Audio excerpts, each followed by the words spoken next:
Bonjour, breaking news sur la situation qui prévaut à l'est de la République démocratique du Congo. Nous avons encore une fois M. Amissi qui depuis quelque temps nous a donné des fraîches informations. Il nous a parlé du M23 avant toutes les chaînes de stations internationales. Il nous a parlé de cette rébellion. Il nous a parlé même de la présence massive de l'armée rwandaise. À l'époque, beaucoup étaient sceptiques. D'autres ont cru à la manipulation, mais aujourd'hui, le rapport de l'ONU confirme effectivement que le Rwanda soutient effectivement les rébellions en RDC. Monsieur Amissi, bonsoir. Bonsoir, monsieur le journaliste. Vous venez de nous appeler en catastrophe pour nous annoncer la nouvelle. Vous nous avez parlé de triste nouvelle. Est-ce que vous pouvez nous dire exactement ce qu'il y a sur le terrain? À vous. La situation, monsieur le journaliste, est très décevante. Décevant dans la population, la jeunesse, les enfants, tout le monde. Et sans hésiter, tout de suite même, quelques minutes après, Rumangabo vient de tomber. Et l'espoir de tous les Congolais, vous voyez que le camp de Rumangabo va faire face aux Rwandais qui ont envahi le Kivu. Mais malheureusement, très dessus, Rumangabo vient de tomber. Les militaires rwandais sont partout au Kivu, partout dans toutes les grandes villes. Ils remplacent l'armée congolaise par une police et une administration rwandaise. Voilà la situation, monsieur le journaliste. C'est intenable, la situation est très dure, mais qu'est-ce qu'il faut en faire?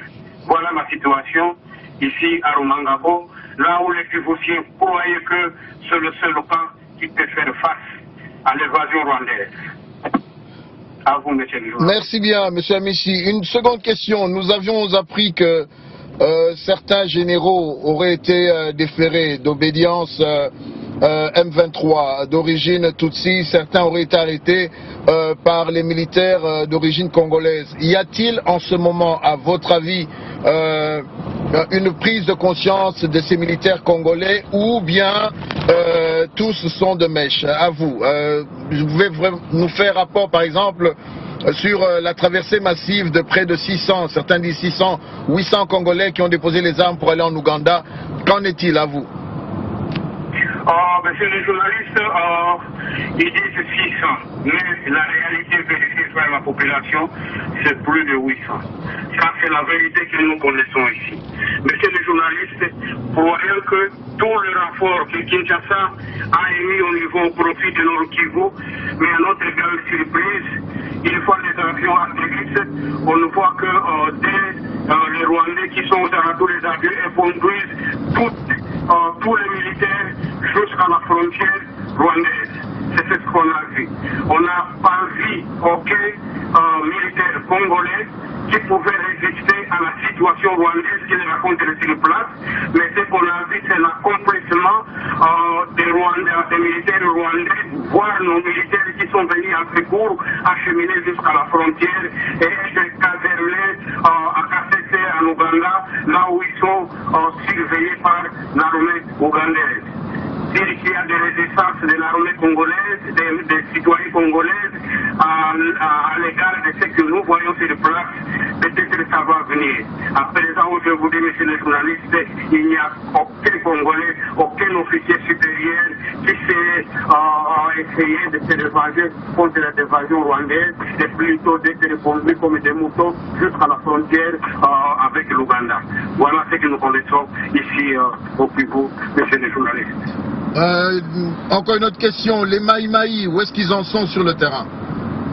Les Maïmaï, ils sont dans les positions. Les Maïmaï sont en train de penser comment ils peuvent faire le saut. D'après les tirs, ils disent que bon voilà, ils sont en train de penser comment ils peuvent arriver aux périphéries de toutes les villes qui ont été encerclées et remplacer une administration par une administration rwandaise pour faire offensive contre ces gens. C'est ce qu'on attend, monsieur les journalistes. On ne sait pas vérifier, mais on va venir, on va voir dans quelques heures qui suivent. Voilà, si vous avez un message, que peuvent faire les patriotes congolais face à cette débâcle de l'armée congolaise qui fait en fait partie d'un plan quelles structures, croyez-vous, peuvent bénéficier d'une aide de la diaspora congolaise? Si vous avez un message, vous avez la parole. Monsieur le journaliste, l'aide est nombreuse. Nous demandons aux diaspora congolais de faire passer le message que le seul espoir qu'ils pouvaient avoir pour combattre les Rwandais, l'armée rwandaise sur le sol congolais, c'était le cas qui vient de tomber. Il n'y a plus d'espoir. Et l'espoir, c'est de les envoyer financièrement l'assistance financière au Maïmaï, le fils du pays, qui pourrait contrebalancer et combattre l'armée rwandaise au Kivu. C'est le seul espoir que nous avons. C'est le seul Maïmaï qui pouvait percevoir l'aide financière et pouvoir faire face à ces convois. Mais si nous attendons encore la motion de Kinshasa, là, c'est zéro, monsieur le journaliste. Voilà, voilà. Merci, monsieur Amissi. Nous allons reprendre contact avec vous. Vous savez comment nous fonctionnons. Nous vous demandons vraiment de prendre soin de vous, de votre famille. Nous prions que Dieu, au travers ses enfants, va susciter une poignée d'hommes qui vont dire non à cette balkanisation qui est en marche et que nous allons, en tant que peuple congolais, partout où nous nous trouvons, nous lever comme un seul homme pour pouvoir faire échec à ceci. Bonsoir chez vous. Bonsoir, monsieur le journaliste.